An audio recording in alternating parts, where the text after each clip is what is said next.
Hello everyone, welcome back to the channel. In this video we will see how to build LED matrix clock using ESP32 and NTP client. So let's get started.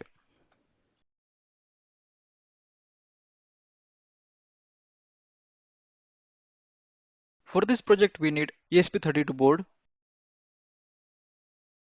again MAX 7219 based LED matrix display.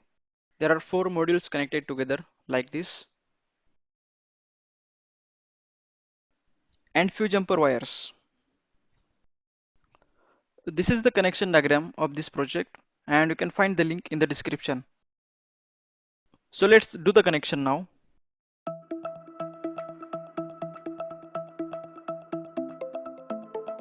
Connection between ESP32 and LED matrix display is given in the table.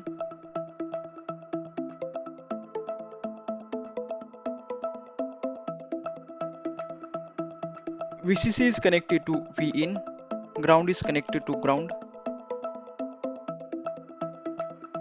and clock is connected to D18.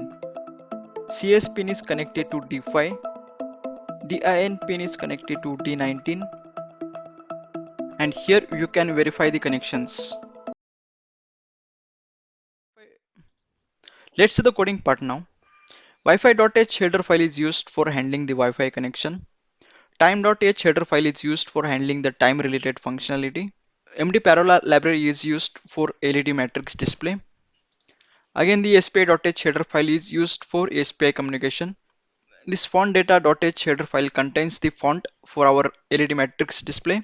Here we are defining the hardware type. In my case, hardware is FC16HW. And here we are mentioning how many devices are connected. So in my case, 4 devices are connected. So in my case, 4 MAX7219 are connected. So here we have assigned the pin numbers. Here we are creating one instance of Parola. These are the user configuration settings. These are the Wi-Fi credentials. And this is the time zones in seconds.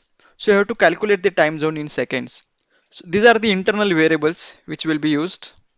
Again, these two functions will extract the time and convert the time into the char array.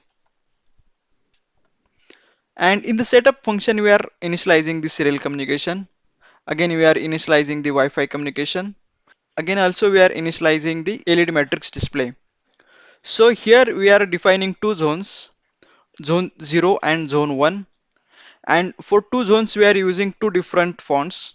So here we are assigning char array to zone 0 and here we are assigning a different char array zone 1. So in the while loop, if you see, after 1 second we are reading the time and we are updating the char array and the same char array is assigned to the zone.